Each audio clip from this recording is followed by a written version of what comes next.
Bonjour à tous et bienvenue dans le podcast Objectif Client. Je suis Agathe Curis, consultante en stratégie chez Anomia, le cabinet de conseil exclusivement dédié aux avocats. Au cours de nos différentes missions, nous avons constaté que les avocats gagneraient à davantage connaître leurs clients. C'est pourquoi nous avons créé ce podcast. Aujourd'hui, j'ai le plaisir d'interroger William Tougeron, responsable juridique chez WeDoGift, la start-up qui dématérialise les chèques cadeaux. Bonne écoute! Bonjour William, merci beaucoup d'avoir accepté mon invitation à participer à ce podcast. William, tu es responsable juridique chez WeDoGift. Est-ce que tu peux tout d'abord m'en dire un petit peu plus sur WeDoGift ? Qu'est-ce que vous faites ? Enchanté. WeDoGift, nous, on travaille sur les avantages salariés de manière générale. On s'est positionné sur les chèques cadeaux initialement. Et en fait, la particularité, c'est qu'on a dématérialisé tous les chèques qui, à l'origine, étaient des chèques papier. Et l'objectif de notre CEO était d'apporter de la modernité et un modèle plus transparent à nos clients, notamment par le rendu de ce qu'on appelle le perdu périmé, c'est-à-dire que la plupart de nos concurrents se basent sur un modèle où ils vont garder la non-utilisation des chèques cadeaux qui sont faits par les bénéficiaires, par les consommateurs qui en fait vont acheter des chèques cadeaux à la FNAC, ils ne vont pas les dépenser in fine. Et donc cet argent-là va être la rémunération de nos concurrents. Nous, on a fait le choix de reverser cet argent-là aux comités sociaux et économiques qui ensuite pourront le reverser eux-mêmes à leurs bénéficiaires.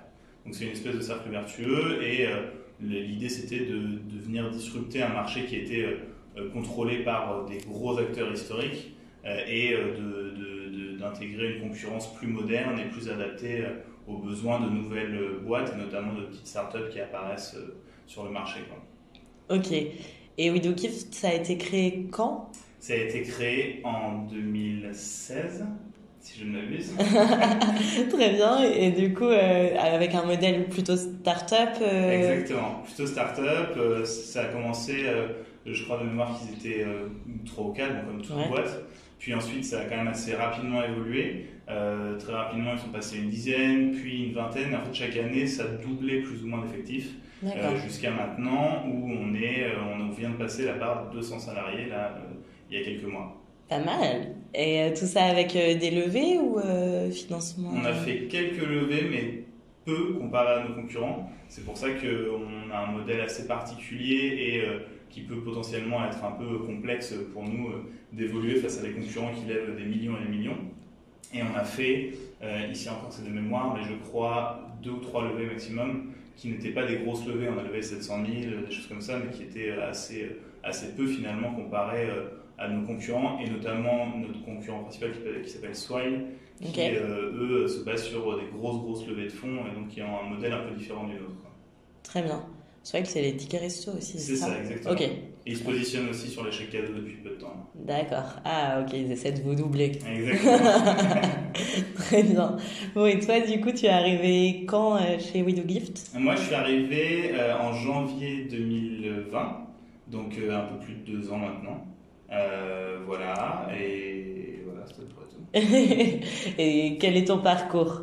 J'ai commencé à Nantes, donc j'ai fait ma licence de droit et toutes mes études à Nantes, puis ensuite j'ai fait un M1 et LLM, c'est les diplômes anglo-saxons de droit. C'était double M1 et LLM à l'université de Cardiff. Ça c'était plutôt orienté droit européen et international, et donc ça m'a permis déjà d'apprendre l'anglais, ce qui était quand même une bonne chose, et puis de me former aux bases du droit international. Puis je suis parti faire un M2 à Paris 2. Ça c'était un M2 spécialisé en droit des affaires internationales et comparé, qui m'a aussi permis de partir pendant un séjour de recherche à Harvard. Donc ça c'était vraiment très intéressant. Sympa. Ouais, très sympa de découvrir la vie américaine, même si on n'aime pas forcément y rester, mais c'était bien de mettre une tête là-dedans. Et alors aussi prestigieux que prévu Harvard ? Très prestigieux, avec de belles briques oranges, des beaux bâtiments, donc c'était très sympathique. Ouais. Très bien. Et voilà, puis ensuite, en parallèle de ce master, j'ai commencé un stage en cabinet d'avocat en droit social, parce que je trouvais que c'était la meilleure porte d'entrée dans le droit professionnel, quoi. J'en avais déjà fait un, mais bon, c'était les stages de licence où en fait tu le découvres uniquement pour gagner certains points sur tes partiels, donc on va dire que ça ne compte pas. Mais ce stage-là, j'y avais fait 6 mois pendant mon master. Puis ensuite, ça s'était bien passé et je voulais me diriger vers l'entreprise. Mais étant donné que ça avait bien fonctionné avec un maître de stage qui a vraiment été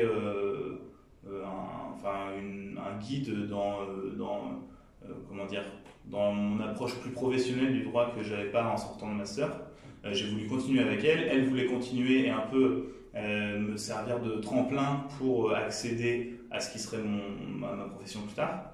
Et donc, elle m'a proposé de rester en CDD avec elle pendant 6 mois de plus.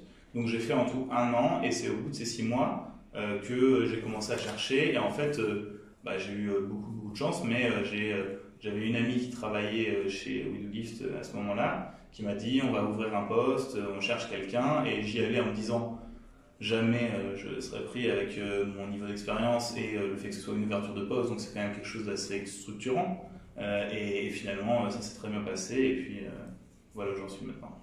Et donc, dans ce cabinet d'avocat, tu me disais, tu faisais du droit social. Exactement. Après avoir eu du coup un parcours d'études plutôt droit des affaires, droit international, d'après ce que tu me disais. Et alors, en fait, j'avais déjà en fait cette double casquette pendant mon master 2. J'avais fait mon mémoire sur l'évolution du droit social et les limites du salariat avec l'apparition des plateformes type Uber, voilà. Okay. Et donc toutes les problématiques que ça crée derrière avec le statut d'indépendant et qui en fait est un faux statut d'indépendant. Enfin, voilà.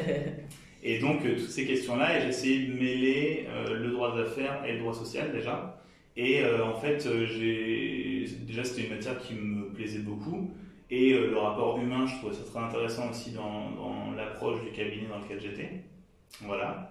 Et donc, je trouvais aussi intéressant d'avoir cette double casquette quand on arrive en entreprise, parce que ça permet à la fois d'aider le business, bien sûr, de manière générale, parce que c'est la base d'un responsable juridique, mais aussi d'aider les RH et d'apporter une vision plus globale et plus stratégique pour la société. Ok. Et justement, sur ton arrivée du coup chez We Do Gift, ce poste de responsable juridique, est-ce que tu peux m'en dire un petit peu plus sur les missions qui étaient les tiennes? Tu me parlais de création de postes, etc. Donc, sur quel sujet juridique on t'attendait au tournant? Tu étais donc le premier juriste, on est d'accord, de la structure? Exactement. Ok. Donc, est-ce que tu peux m'en dire un petit peu plus sur tout ça? Au début, en fait, ça a commencé avec beaucoup de déblayage de terrain, parce qu'il y avait beaucoup de choses, mais finalement rien du tout. Je m'en suis assez vite rendu compte, et donc au départ ça a été beaucoup de prise de connaissance des différents documents, de la mise en relation aussi avec les avocats qu'on avait, avec les conseils externes avec lesquels on pouvait travailler, et ça a été beaucoup de passations sur différents sujets, et puis le but ça a été de structurer un peu les choses, donc de se dire déjà qu'est-ce qu'il y a d'existant, puis quel est notre objectif, et ensuite de travailler un peu en rétro-planning, en déroulant des fils, et puis en reprenant, si ça c'est notre objectif, il faut commencer par ça, puis être accompagné là-dessus, puis avancer solo sur certaines autres parties, etc. Voilà, donc en fait, le cœur du sujet, c'était le droit des affaires, principalement. Okay. C'était le droit des contrats, et puis l'organisation de nos process en interne concernant le business, parce que l'objectif, c'était de sécuriser les choses, parce qu'on commençait à grossir. Quand je suis arrivé, on était déjà un peu moins de 100 salariés, je pense, mais ça commence déjà à être une grosse structure finalement. Et donc, il fallait organiser les choses, et tout en sécurisant les choses, il fallait aussi les améliorer, et notamment permettre aux sales d'être plus efficaces et de gagner du temps dans la négociation, quoi. Très bien. Donc, droit des affaires principalement. Ouais. Un petit peu d'autres de droit social, ouais, justement, on y revient. Ouais. Donc, du coup, j'ai aidé les RH à mettre en place pas mal de choses. Je leur ai donné des formations aussi, et j'avais fait pas mal d'audits dans le cabinet dans lequel j'étais avant, ce qui m'a permis d'avoir une vision très centrée sur les risques quand je suis arrivé, où j'ai repris un peu les choses. J'avais organisé ça sous forme d'atelier de mémoire avec les RH, où on a repris un peu, comme j'avais fait dans le cabinet, c'est-à-dire tous les différents sujets qu'il peut y avoir dans la boîte, la convention collective, comment sont organisés les contrats, quelles sont les clauses, etc. Et puis on a tout redescendu, et notamment avec les exemples d'audit que mon ancienne maître de stage m'avait envoyé en me disant certains, on avait des réflexions communes sur ces sujets-là, et donc j'ai pu les réutiliser pour l'adapter à ma propre structure, quoi. Donc voilà. Et puis la troisième brique qui est arrivée un peu comme un cheveu sur la soupe au départ, où je me suis dit bon, ça va prendre plus de travail que ce que je pensais, mais c'est le RGPD. Ah, plaisir. Voilà, un grand plaisir.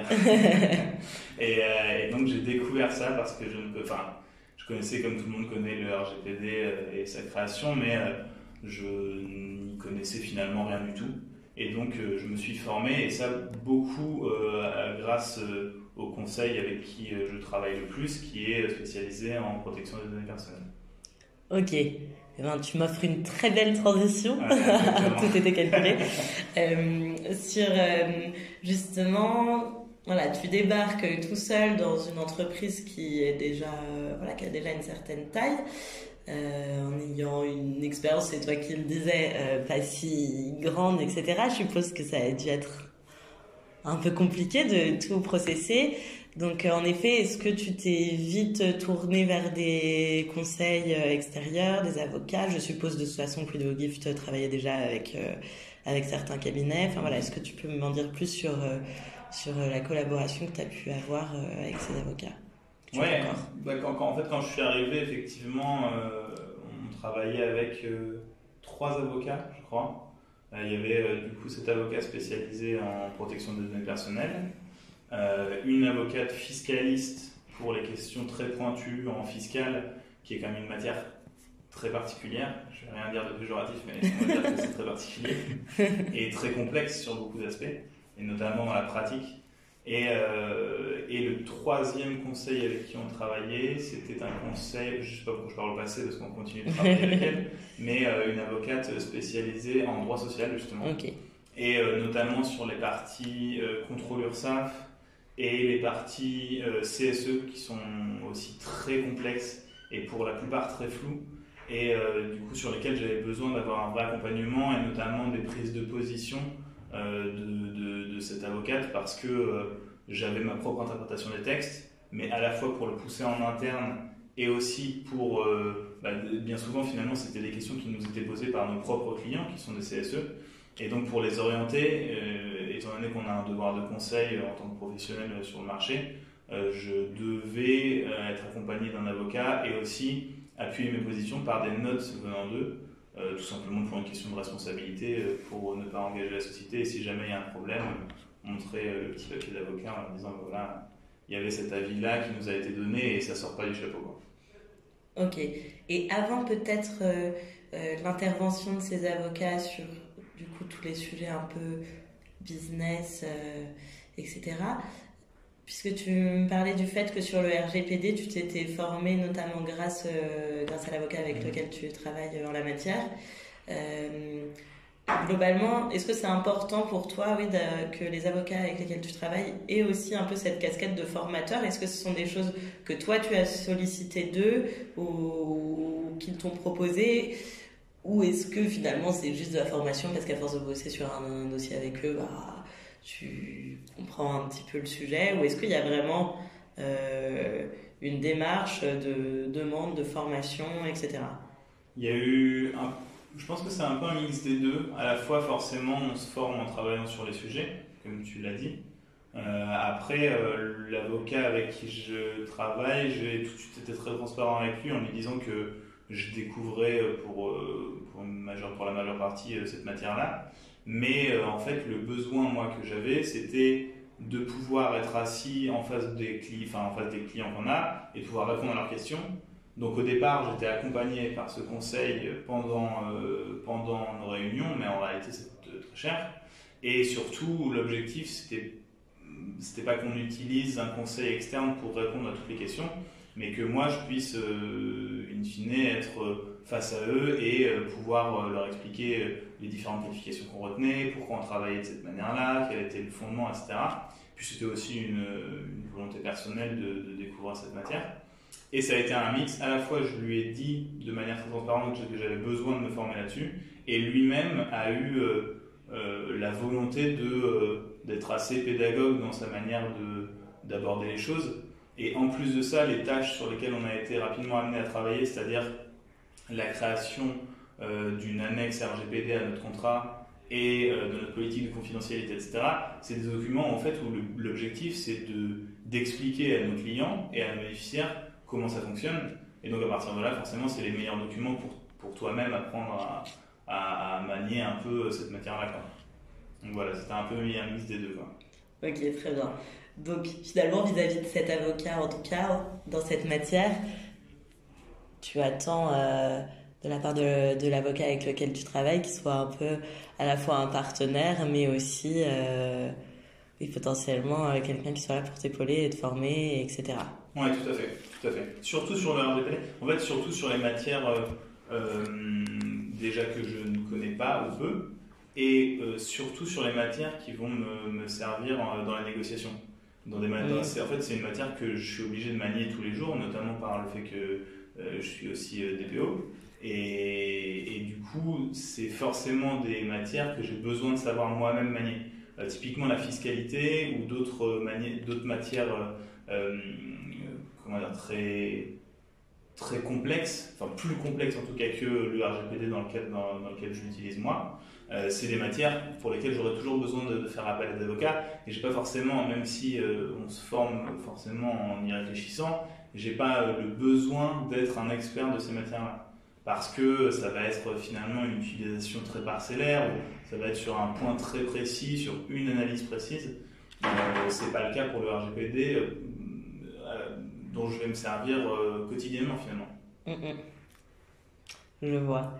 Et sur ces 3 avocats dont tu me parlais, donc avec lesquels WeDoGift travaillait déjà à ton arrivée, c'est ça?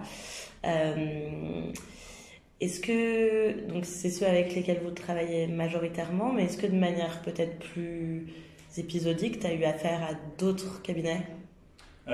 Oui, sur des sujets très particuliers. Par exemple, on a eu, là très récemment, on a été racheté par Sodexo, qui est un gros groupe, et donc on a fait appel à ce moment-là à un gros cabinet d'affaires et de corporate pour la gestion de ce deal-là, qui en fait dépassait moi complètement mes compétences au moment où c'est arrivé. C'est-à-dire que forcément, j'avais jamais traité de fusion-acquisition, de sujets aussi complexes que ceux-là en corporate. Et donc là-dessus, il fallait être accompagné par un cabinet. Donc c'est pour ce genre de situation très particulière où on va pouvoir faire appel à des avocats externes qui ne sont pas les avocats avec lesquels on travaille. Et en dehors de ces choses, de ces événements finalement exceptionnels dans la vie d'une entreprise, il y a aussi certains besoins qui émergent. Je pense encore une fois à la fiscalité, mais des fois je vais avoir un point très précis d'un contrat ou d'un projet structurant ou stratégique pour la société sur lequel je vais avoir besoin, je sais pas, d'avoir un conseil très précis en fiscalité du don aux associations par exemple. Et là, je suis obligé de me rapprocher d'un avocat spécialiste de cette matière-là. Donc ça peut m'arriver aussi de rechercher des conseils qui pourront me renseigner sur une question très très précise. Et après, ça peut amener à des partenariats à plus long terme, mais voilà, il y aura des besoins comme ça, de questions très, très complexes sur un sujet que je ne maîtrise pas. Ok. Et lorsque tu dois faire ces choix, donc par exemple, ton gros cabinet d'affaires là, avec lequel tu as pu travailler pour le rachat par Sodexo, comment as-tu choisi ce cabinet? Alors ça, c'était un cabinet avec lequel on avait déjà pu travailler sur d'autres sujets corporate. Et donc on savait qu'ils travaillaient très bien, et finalement c'est un choix qui a été assez naturellement porté vers eux, parce que c'est des personnes avec qui justement on avait déjà eu l'occasion de travailler, voir comment ils travaillaient et sentir que ça pouvait fonctionner avec eux.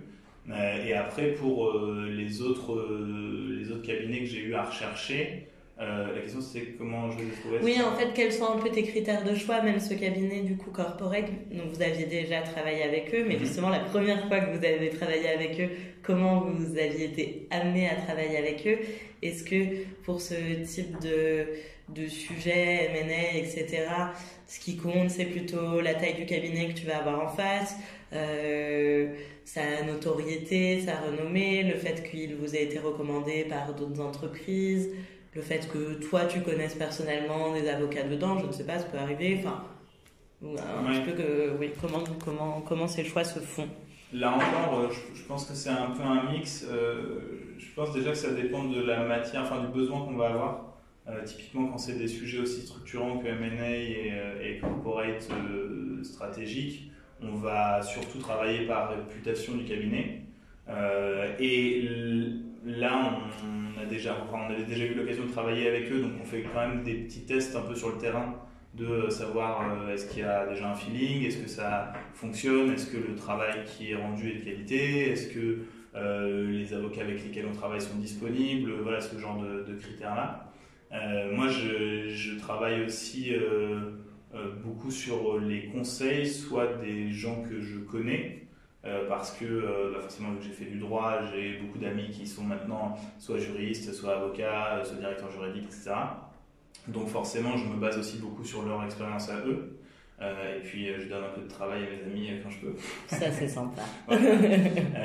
Et voilà, donc je pense qu'il y a un mix de tout. L'idée, c'est que il y a des critères de base, mais qu'ensuite, c'est beaucoup le travail avec la personne qui va décider de est-ce qu'on continue de notre collaboration ou pas. Typiquement, j'ai déjà été conseillé sur des cabinets et finalement été déçu de la prestation qui avait été faite, soit sur une analyse que j'avais pas trouvée assez pertinente ou des conseils qui finalement n'étaient pas assez orientés dans le sens il n'y avait pas de solution qui vraiment était apportée et donc finalement on restait un peu sur notre faim et donc ça m'est déjà arrivé de rétro-pédaler sur des partenariats qu'on avait initiés parce que le travail qui nous avait été rendu au départ n'était pas celui qu'on attendait, quoi.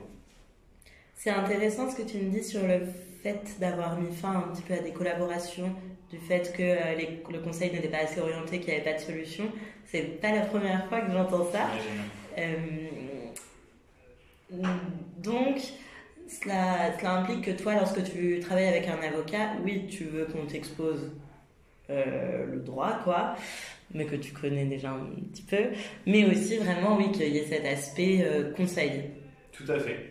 Oui, pour moi, je pense vraiment que c'est le point central, c'est-à-dire que le conseil avec qui je préfère travailler, c'est ce conseil en protection des données personnelles, et qui finalement, en fait, a été capable d'intervenir sur beaucoup plus de sujets que le RGPD. C'est-à-dire qu'il a pu me donner des notes spécifiques en droit commercial, il a pu m'aider sur la mise à jour et la reprise de nos contrats. Donc il a pu intervenir sur des sujets beaucoup plus généralistes et notamment parce qu'il a vraiment une vision très pragmatique du droit et il a pour objectif de m'apporter toujours une solution et jamais de porte fermée. Et même si pour lui c'est une porte fermée, il va pouvoir me le dire, mais il va me dire sachez que c'est une porte fermée parce qu'il y a tel risque derrière que moi je ne prendrai pas à votre place, mais qui est toujours une solution. En fait, j'ai pu travailler aussi avec des conseils qui partaient du principe qu'à partir du moment où il y a des risques, ce n'est pas une solution, alors qu'en réalité, dans la pratique, il y a beaucoup de solutions qu'on a choisies qui n'étaient pas forcément les moins risquées, mais qui étaient celles pour lesquelles on acceptait de prendre un risque parce que le bénéfice attendu derrière était par exemple plus important ou parce qu'on pensait que le risque n'allait pas se réaliser, etc. Ça peut être une erreur, mais je ne suis pas sûr que ce soit à l'avocat de vraiment fermer définitivement telle ou telle porte. C'est un peu ça. Enfin, en tout cas, moi, c'est les personnes avec qui je préfère travailler, c'est celles qui vont exposer les différentes solutions avec les différents risques et aussi toujours baser ces risques sur des éléments financiers, sur des éléments réputationnels, etc. Vraiment quelque chose de très pratico-pratique, quoi.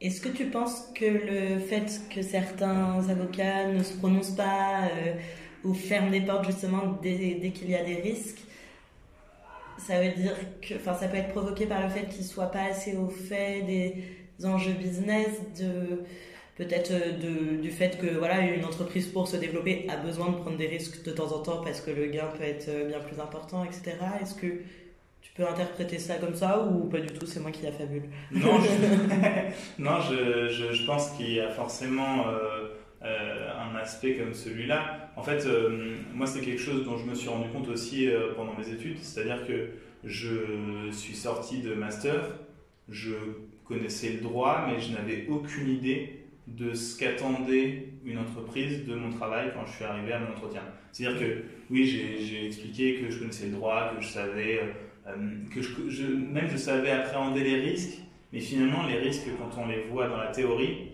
ils nous font très très peur, alors qu'en réalité, plus je les ai maniés en pratique, moins ils me font peur. C'est un peu l'idée de base, quoi. Et donc, je me suis moi-même effectivement rendu compte de cette absence de formation pratique sur le terrain quand on fait du droit, finalement. Voilà, tu prêches une convaincue. Ouais. Convaincue. Mais après, par où ça pourrait passer, c'est la question. Est-ce qu'il faut faire un stage en entreprise? Mais c'est ce qu'on fait quand on est en école d'avocat. Après, de mémoire, c'est soit entreprise, soit une juridiction, non? Oui, c'est pas forcément entreprise, je crois, et je crois même qu'il y a certains avocats qui nous écouteront pourront nous confirmer ou pas. Il y a pas mal de personnes qui se débrouillent pour faire 2 stages en cabinet. Oui, c'est ça, voilà. Ce qui est pas forcément. Ce qui est jouable aussi, hein. Oui, mais lorsqu'on interroge les clients d'avocats, on réalise que ce qui pêche souvent, c'est la méconnaissance du monde de l'entreprise et du coup que ça crée une sorte de fossé entre ce qu'attend le client, qu'il soit directeur juridique, fondateur, DRH, etc. et la manière dont travaille l'avocat. Donc j'aurais tendance à dire que faire tous ces stages dans des cabinets n'aide pas forcément à avoir cette ouverture. Bien sûr. Voilà. Petit message. Oui, non, je suis...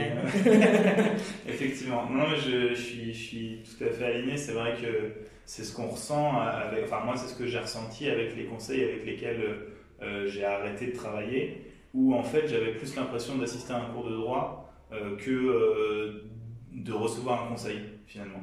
Alors qu'en fait, c'est la base de ce pourquoi je vais voir un avocat. C'est vraiment du conseil sur quoi faire. Mais conseil ne veut pas dire... décision orientée, quoi. C'est un peu ça l'idée. Ok. Très bien. Donc là, on parlait de ceux avec qui tu as décidé d'arrêter de travailler, ceux avec qui tu continues de travailler. Comment se passe cette collaboration? De quoi as-tu besoin, toi, avec ton avocat? Comment communiques-tu avec les avocats avec lesquels tu travailles? À quelle fréquence? Comment aimes-tu être informé de l'avancée des dossiers, etc. Alors, je communique par beaucoup de canaux différents, principalement par mail quand même, mais notamment avec l'avocat avec qui je travaille le plus, donc en protection des données personnelles. Exactement.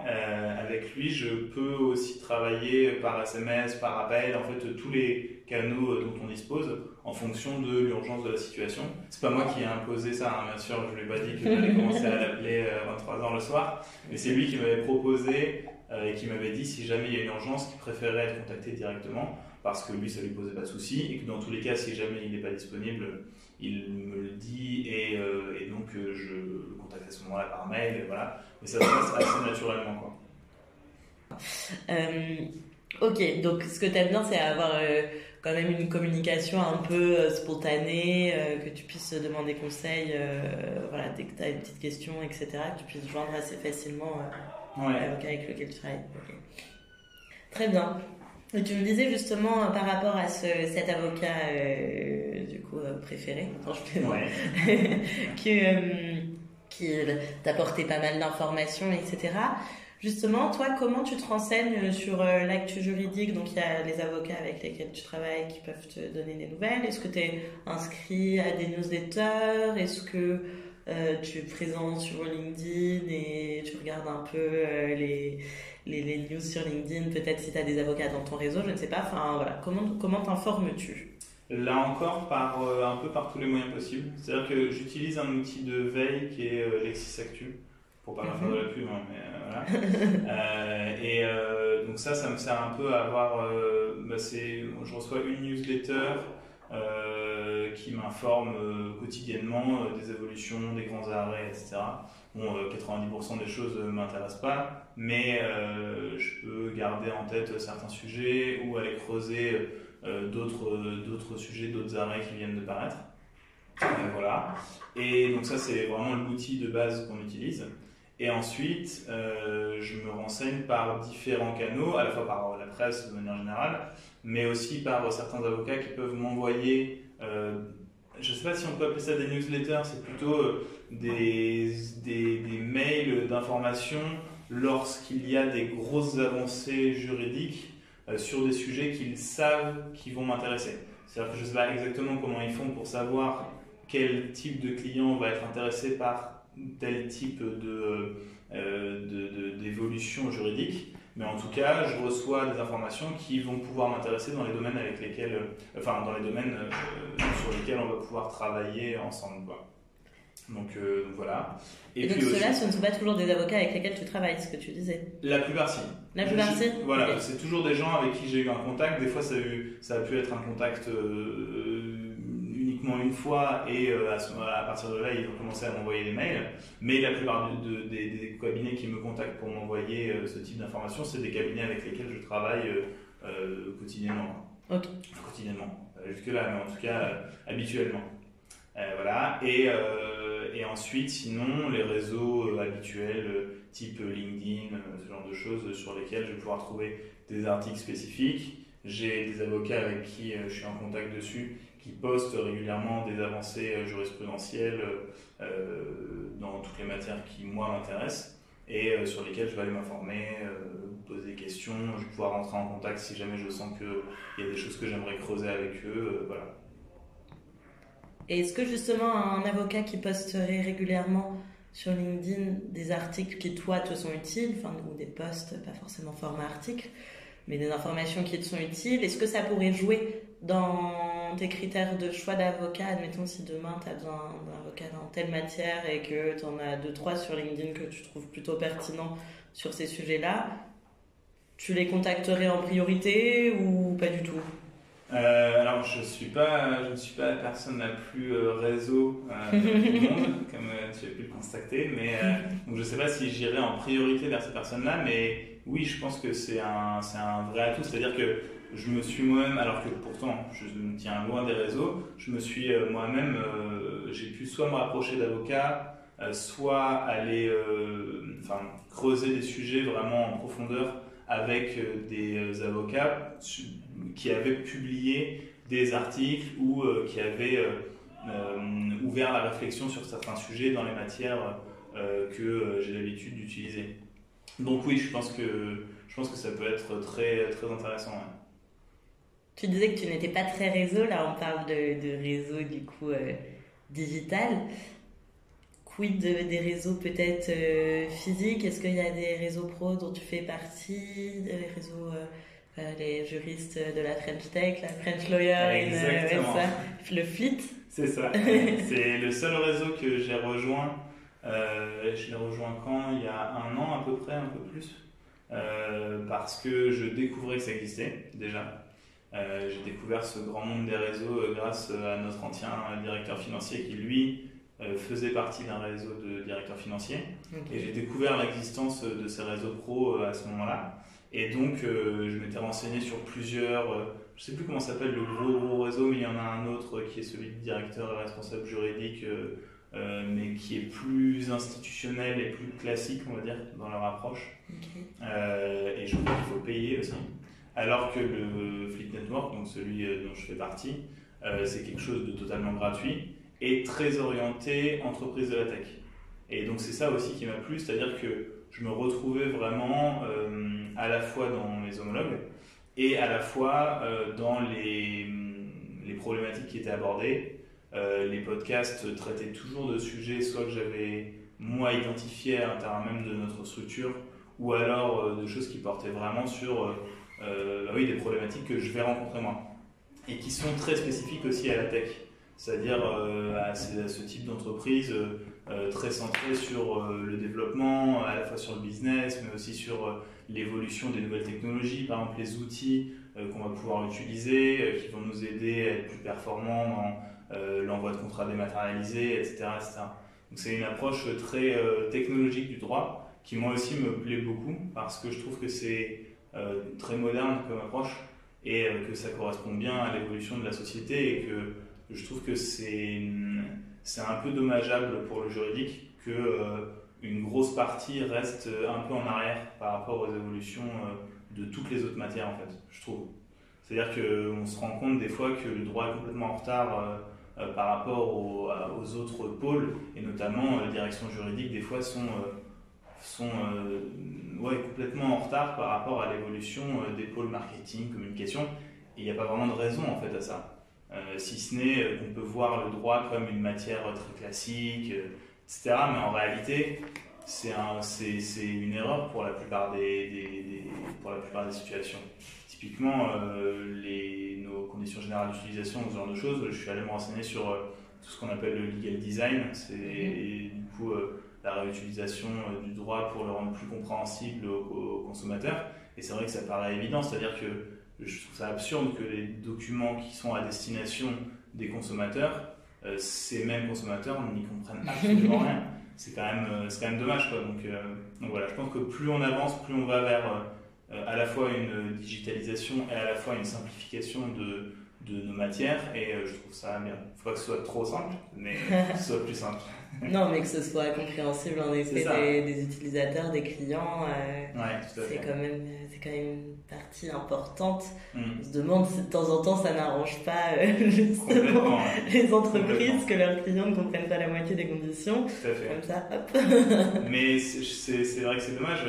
Les entreprises avec lesquelles, en lesquelles j'ai le plus confiance personnellement, c'est celles qui vont m'offrir des documents qui sont très compréhensibles. C'est-à-dire que je trouve ça très rassurant d'arriver sur une page de conditions générales d'utilisation, par exemple, où on comprend quelque chose. Oui. Et c'est pas souvent le cas finalement. Oui, il y a un côté transparent qui est très rassurant parce qu'on se dit qu'il n'y aura pas de mauvaise surprise. Tout à fait. Très bien. Et pour juste finir sur ce réseau-là, le FLIT, donc réseau de juristes dans la tech, globalement. Tu me parlais de podcasts, il y a des événements présentiels aussi, je sais pas, un congrès, des formations, est-ce qu'il y a des intervenants extérieurs qui viennent peut-être, et notamment pourquoi pas des avocats, vous former sur certains sujets, comment ça fonctionne? Il y a un peu de tout, principalement c'est des podcasts ou des conférences pendant lesquelles on va pouvoir poser des questions, etc. Il y a certaines formations, mais finalement c'est entre la conférence et la formation. Et puis il y a des petits déjeuners de networking, il y a des rencontres en physique où on va pouvoir échanger avec nos pairs et notamment sur des sujets sur lesquels on va rencontrer des problématiques, etc. Et puis il y a aussi un espace Slack, qui est la messagerie instantanée que toutes les entreprises maintenant utilisent dans la tech, notamment. Et donc un espace de messagerie instantanée sur lesquels on va pouvoir échanger dans différents channels sur tous les sujets possibles et imaginables, toutes les matières du droit, et dans lesquels on va pouvoir à la fois poser des questions à ces personnes-là, demander s'ils connaissent des avocats dans telle ou telle matière, et donc avoir des conseils très pratiques sur qui aller consulter, pourquoi, s'ils ont des réponses à des questions, ils peuvent nous les donner, ce genre de choses. Donc c'est assez complet comme approche. Très bien. Tu me parlais il y a quelques minutes de l'aspect un petit peu classique du droit, en tout cas que ça pouvait être un peu perçu comme tel et que c'était peut-être pour ça que les directions juridiques avançaient un peu moins vite que d'autres directions en entreprise sur tout ce qui est technologie. Ça me fait penser à quelque chose que tu m'as dit au début de notre entretien. Tu m'as parlé de feeling avec les avocats avec lesquels tu travailles. Comment tu définirais cette nécessité de feeling? Est-ce que ça veut dire que pour toi, un avocat a tout intérêt à être sympa? Ma question est très orientée, mais il y a pas mal d'avocats qui ont peur, d'une certaine manière, d'être trop sympathiques, je dirais, ou en tout cas peut-être trop détendus, je ne sais pas comment le dire, avec leurs clients, puisqu'ils ont l'impression qu'on attend d'eux vraiment cette image de personne dans le droit, justement, et du coup quelqu'un de très carré, et donc un petit peu strict. Voilà, quel est ton ressenti sur tout ça? C'est complexe comme question parce que, encore une fois, je pense qu'il n'y a pas de réponse juste. Non, je demande toi ce que tu... Oui, Ouais. alors moi personnellement, je préfère quelqu'un de sympa déjà. Parce que je trouve ça toujours plus agréable de travailler avec quelqu'un de sympa. Mais aussi, je préfère quelqu'un d'accessible et qui va être beaucoup plus décontracté, justement. Alors, faut pas que ce soit trop, c'est là où c'est toujours un peu entre les deux. C'est-à-dire que, en fait, je ne pense pas qu'il y ait besoin d'être très strict pour montrer qu'on est bon dans sa matière. Et notamment, encore une fois, cet avocat en RGPD, c'est quelqu'un de très accessible. D'ailleurs, on se tutoie. Et je parle avec lui comme je pourrais parler à certains de mes collaborateurs dans la société. Et en fait, c'est ce qui simplifie aussi nos échanges. C'est-à-dire que quand on a des urgences, on a finalement enrobé le tout de votre bien dévoué, etc. Ce genre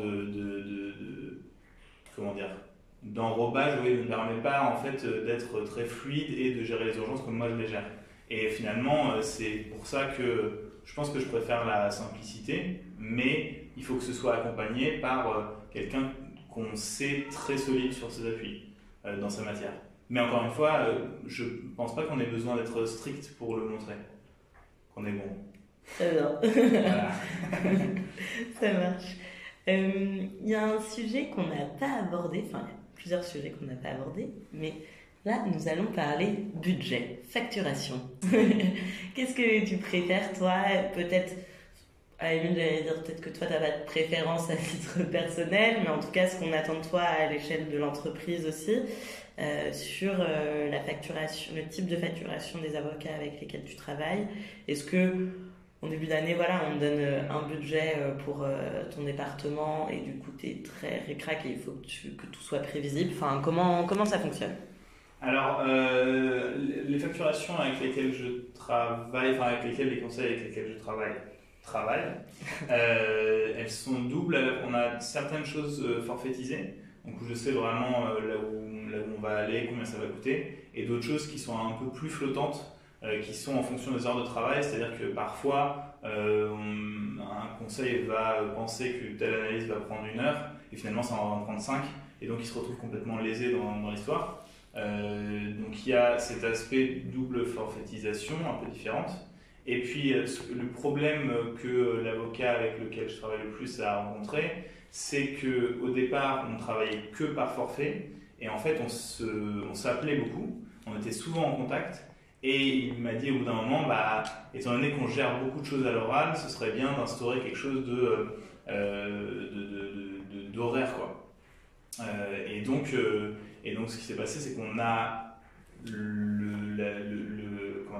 on a des forfaits pour les choses très précises. Par exemple, une note, il va me dire ça prendra entre tant de temps et tant de temps pour que moi je puisse budgétiser tout ça et avoir vraiment dans la tête combien ça va coûter et pas me retrouver avec des mauvaises surprises d'une analyse qui va coûter 5 000 € alors qu'on pensait que ça va coûter 500.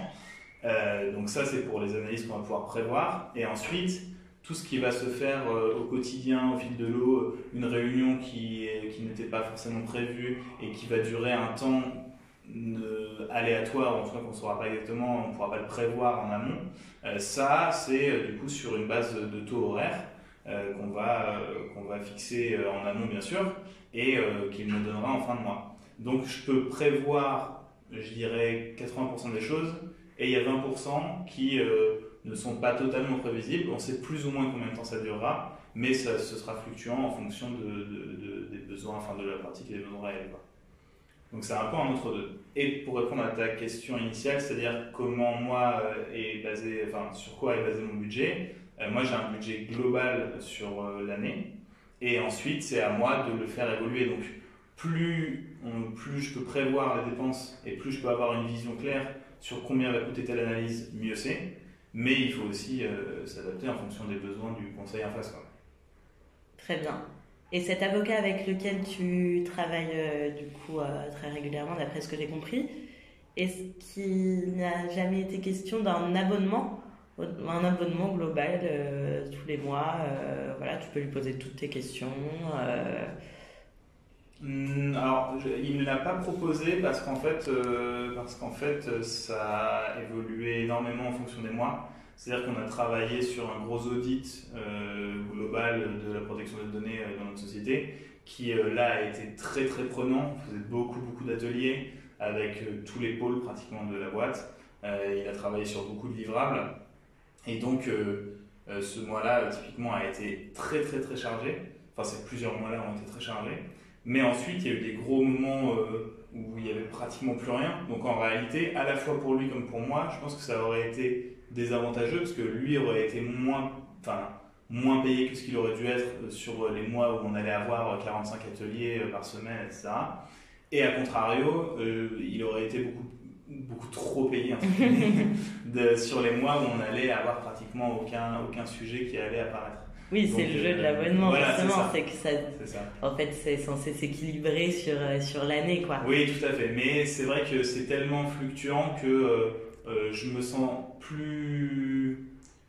Je trouve ça plus sécurisant d'avoir quelque chose au réel que d'avoir un abonnement. Après, je pense encore une fois que ça dépend des besoins. C'est-à-dire que typiquement, nos RH ont, à partir de la deuxième année, quand moi je me suis un peu écarté du droit social, on fait appel à un outil dont je ne me souviens plus exactement le nom, mais qui est un outil qui, je crois, est proposé par un cabinet d'avocats, qui est un abonnement sur le droit social. Et en fait, il y a leur équipe d'avocats qui vont pouvoir répondre à toutes les questions que les RH vont avoir. Et donc là, effectivement, c'est un abonnement à l'année, qui n'est pas très cher d'ailleurs, et je crois qu'il peut être augmenté en fonction des besoins. C'est-à-dire si on va avoir besoin d'un règlement intérieur rédigé, ils vont forfaitiser la création du règlement intérieur, ce genre de choses. Mais pour toutes les questions du quotidien que les RH pourraient avoir à poser à des avocats, ça, c'est sous forme d'abonnement mensuel. Et ça, c'est intéressant parce que les RH, elles vont avoir des questions, elles vont avoir une question tel jour, puis deux questions la semaine d'après, mais ça va être finalement assez... comment dire, ça va rester à peu près toujours le même taux de questions, on va dire, pendant l'année, quoi. Donc là, ça paraît plus intéressant. Voilà, exactement. Mais pour moi, c'est vrai que c'est pas exactement l'utilisation que je recherche. Très bien. Est-ce qu'il t'arrive que des avocats viennent à toi?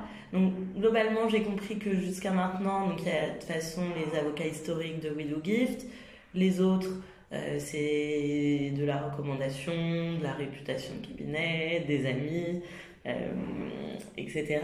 Est-ce qu'il t'est déjà arrivé que des avocats peut-être te contactent par mail, par LinkedIn, je ne sais par quel biais?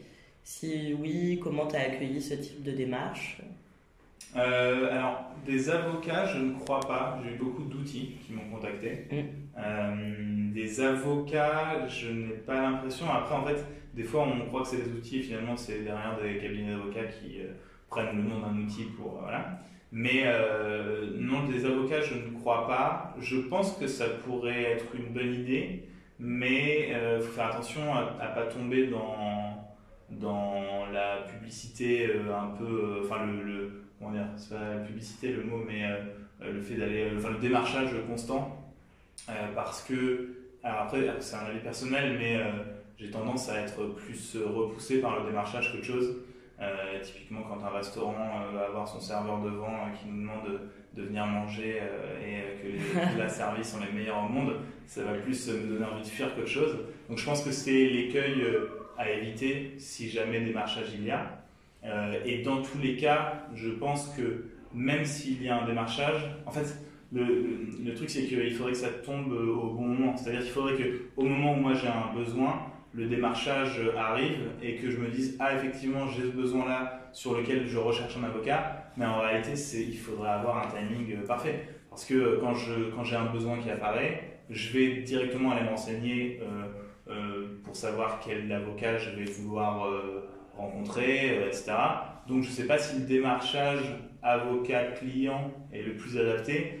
Peut-être qu'une idée d'une espèce de répertoire plus global où on pourrait avoir des informations sur, typiquement on tape avocat dans tel domaine et puis on a une espèce de répertoire où on a tous les avocats et leurs avantages, leurs inconvénients, etc. Ça pourrait être intéressant et ça pourrait permettre d'être dans un peu un démarchage à l'envers où c'est plus le client qui va aller se renseigner et faciliter la recherche du client de tel ou tel type d'avocat.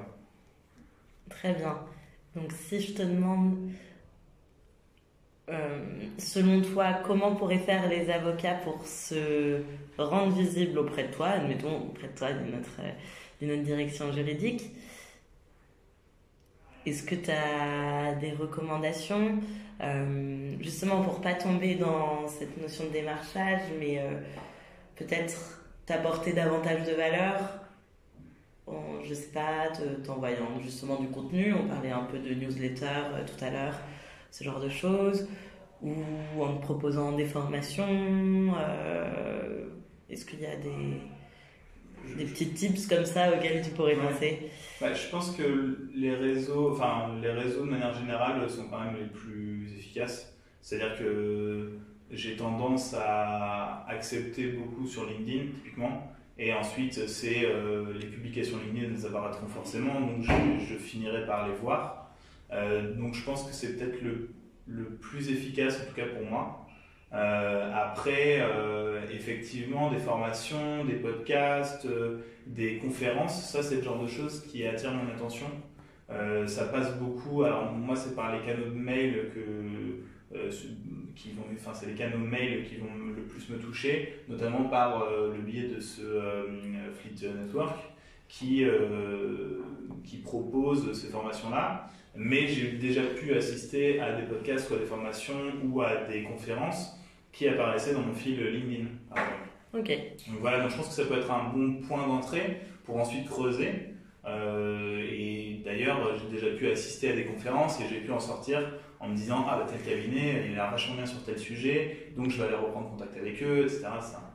Donc voilà, je pense qu'il faut essayer de viser large, mais sans être trop agressif dans le démarchage. Très bien. Alors j'ai une petite idée de la réponse que tu vas me donner, au vu de ce que tu m'as dit sur ton attrait des réseaux. Je suis un petit peu ironique.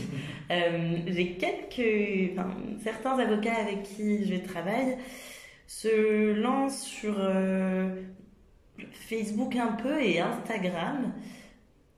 Moi, n'étant pas une grande utilisatrice d'Instagram à titre personnel, j'avoue que je ne me rends pas tellement compte de l'impact que ça peut avoir. Est-ce que toi, typiquement, c'est quelque chose qui pourrait te parler ou pas du tout?